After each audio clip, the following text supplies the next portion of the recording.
لائیں نقیب کے حکم کے مطابق اپنے نورانی بیان سے سامعین کو مستفیض مجلہ فرمائیں. آپ کا استقبال کریں. نعرہ تکبیر، نعرہ رسالت.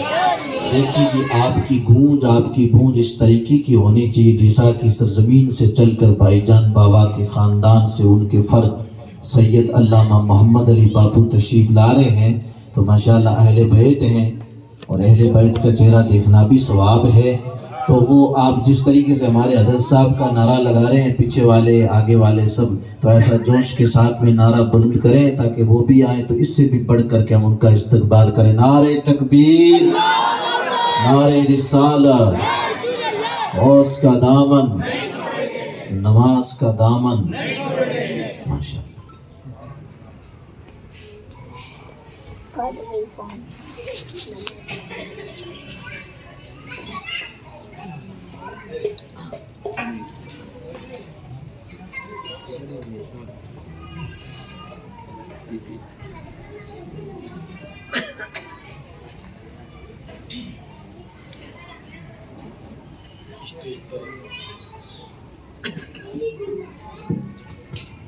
اسٹیج پر رونق افروز علماء اعظام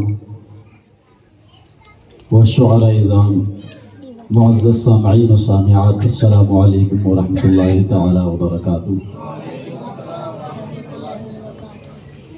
الحمد للمتوحد بجماله المتفرد والصلاة دوما على خير الأنام محمد والآل والأصحاب هم مأواي عند الشدائد.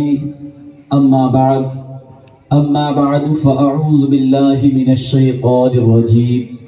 بسم الله الرحمن الرحيم. إن الذين قالوا ربنا الله ثم استقاموا تتنزل عليهم الملائكة ألا تخافوا ولا تحزنوا وأبشروا بالجنة. صدق الله العلي العظيم وصدق رسوله النبي الأمين المتين المبين المعين الكريم ونحن على ذلك لمن الشاهدين والشاكرين والحمد لله رب العالمين. آئیے حضرات، سب سے پہلے آقا نامدار مدینے کے تاجدار دو عالم کے مالک و مختار حضور احمد مجتبی محمد مصطفیٰ صلی اللہ تعالی علیہ وسلم کی بارگاہ بے کش پناہ میں میرے ساتھ مل کر بلند آواز سے درود شریف کا ہدیہ پیش کریں. پڑھیے آواز و بلند. اللہ رب محمد صلی اللہ علیہ وسلم، نحن عباد محمد صلی اللہ علیہ وسلم، صلی اللہ تعالی علیہ وسلم، صلاۃ و سلام علیک یا رسول اللہ صلی اللہ تعالی علیہ وسلم. ابھی تو زیادہ وقت بھی نہیں ہوا ہے، ابھی سے ہی آپ سونے کے ارادے کر رہے ہیں، لہذا درود شریف جب بھی پڑھوائے کوئی تو جتنا تمہارے دلوں میں عشق مصطفیٰ بھرا ہوا ہے نا، اس عشق مصطفیٰ جتنا بھرا ہوا ہے تو درود شریف ایسا پڑھے کرو کہ تمہارے درود شریف پڑھنے سے یہ معلوم ہو جائے کہ ہاں واقعی اس کے دل میں عشق مصطفیٰ کا چراغ روشن ہے. میرے ساتھ مل کر پڑھیں. اللہ رب محمد صلی اللہ علیہ وسلم، نحن عباد محمد صلی اللہ علیہ وسلم، صلی اللہ تعالی علیہ وسلم، صلاۃ و سلام علیک یا رسول اللہ صلی اللہ علیہ وسلم. عشق ہو تو عشق کا مطلب سمجھ میں آئے گا. عشق ہو تو عشق کا مطلب سمجھ میں آئے گا، اور ان کا رتبہ جاہلوں کی کب سمجھ میں آئے گا. میری مانو تو مصطفیٰ سے عشق کرنا سیکھ لو. میری مانو تو مصطفیٰ سے عشق کرنا سیکھ لو. اس میں ہے کتنا فائدہ تب سمجھ میں آئے گا. اور جو ولی کو چھوڑ کر کہتے ہیں ہم اللہ کے ہیں، جو ولی کو چھوڑ کر کہتے ہیں ہم اللہ کے ہیں، قبر میں پڑیں گے سوٹے تب سمجھ میں آئے گا. ذات گرامی، ہمارے بلوترا میں کچھ گندی نالی کے کیڑے بھی موجود ہیں. یوں کہیے خبیث سے بدتر انسان بلوترا میں موجود ہے. خنزیر سے بدتر انسان بلوترا میں موجود ہے. کتے سے بدتر انسان کچھ دو چار کی بات کر رہا ہوں, سب کی نہیں. ماشاءاللہ سب تمہارے سید صاحب بیٹھے ہیں, ماشاءاللہ بڑی خوشی کی بات ہے. کچھ جو ہیں کتے سے بھی بدتر انسان بلوترا میں موجود ہے. یہ میں نہیں کہہ رہا ہوں, قرآن مجید کہہ رہا ہے. کیا؟ ان شر الدواب عند اللہ الصم البکم الذین صم بکم عمی لا یعقلون. صم البکم العمی لا یعقلون. اس آیت کا مطلب یہ ہے کہ جس کے دل میں نبی کا اگر بغض ہو, نبی کی بغاوت اگر اس کے دل میں ہو, تو زمین پر رینگنے والے جتنے بھی کیڑے ہیں, چلنے والے, وہ انسان ہو, جانور ہو, کچھ بھی ہو, جو چیز زمین پر چلتی ہے, ان تمام چیزوں میں سب سے زیادہ بدتر ہے وہ انسان جس کے دل میں نبی کی عداوت بھری ہوئی. اب بلوترا میں کچھ انسان ایسے ہیں جو اولیاء اعظام کی شان میں گستاخی کرتے کرتے قرآن مجید کی آیت کو جھٹلانا شروع کر دیتے. ایک مثال دیتا ہوں, وہ کون ہے آپ سمجھ ہی جائیں گے.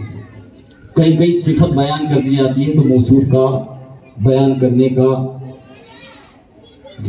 جو فائدہ رہتا ہے اسے ضروری مناسب نہیں سمجھا جاتا. صفت صحیح جان لیا جائے. اگر کوئی انسان یہ کہے کہ اللہ نے اپنے اولیاء اعظام کی شان قرآن مجید میں جو بیان کی ہے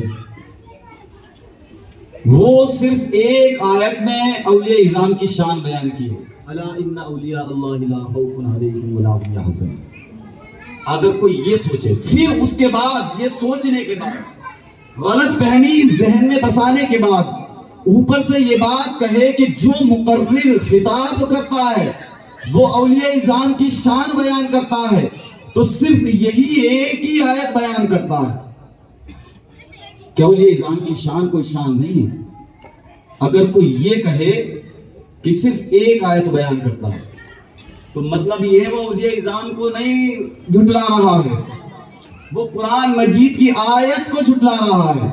کیوں؟ اس لیے کہ جس طریقے سے ایمان لانے کے ذریعے ضروری ہے کہ وہ اللہ کی وحدانیت کا بیان کرے, اقرار کرے, اور قرآن مجید کی تصدیق اس طریقے سے کرے کہ ایک لفظ کو بھی وہ جھٹلانے کی کوشش نہ کرے. اب اگر الا ان اولیاء اللہ لا خوف علیہم ولا هم يحزنون جو آیت کریمہ ہے, اگر یہ کہے کہ اس میں اولیاء اعظام کی شان بیان نہیں کی ہے تو ضرور وہ قرآن مجید کی آیت کو جھٹلا رہا ہے. تو جو انسان قرآن مجید کی آیت کو جھٹلائے, نبی کو جھٹلائے, وہ گندی نالی کے کیڑے سے زیادہ بدتر ہے. حضرات گرامی, میں آپ کو ایک چیز سمجھاتا ہوا چلتا ہوں کہ ہم غوث اعظم کی کرامات تو بہت زیادہ سنتے رہتے ہیں. ہر کرامت میں نصیحت ہوتی ہے, ہر کرامت کا ایک موقع اور محل ہوتا ہے,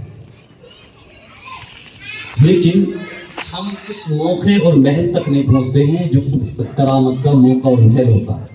جو نصیحت ہمیں حاصل کرنی چاہیے وہ نصیحت ہم حاصل نہیں کرتے ہیں. تو کرامت سے قطع تعلق میں آپ کو کچھ تعلیمات غوث اعظم کے تعلق سے سمجھاتا ہوا چلتا ہوں, آپ سمجھنے کی کوشش کریں. آج کا جو دور چل رہا ہے, جو زمانہ چل رہا ہے, بچے کے ہاتھ میں موبائل نظر آتا ہے. گھر میں 2 3 4 5 6 7 موبائل چلا رہے ہیں. موبائل چلانے کے فائدے بہت زیادہ ہیں, اتنے زیادہ فائدے شمار نہیں کیے جا سکتے, لیکن استعمال کرنے والے انسان کے اوپر ہے یہ کہ موبائل چلانے کے فائدے ہیں یا نقصان ہیں. آج ہمارے یہ بچے, ان کا حال یہ ہے, موبائل لیتے ہیں, پورا دن گیم میں برباد کر دیتے ہیں, گیم کھیلنے میں برباد کر دیتے ہیں. گندی ننگی فلمیں دیکھنے میں برباد کر دیتے ہیں، ناچ گانے سننے میں برباد کر دیتے ہیں۔ آج اس موبائل کا جو لوگ غلط استعمال کرتے ہیں، انہیں چاہیے کہ موبائل کو استعمال کرنے کا طریقہ سمجھیں کہ موبائل ہمارے لیے فائدہ مند ہے تو کس لیے ہے، ہم اس کا استعمال کیسے کریں۔ موبائل پہ گندی ننگی فلمیں نہ دیکھو، موبائل پہ ڈینس اور جو ہے گندی ننگی عورتوں کو نہ دیکھو، 118 سے زائد سیریل پر گندے ناچ موبائل میں نہ دیکھو۔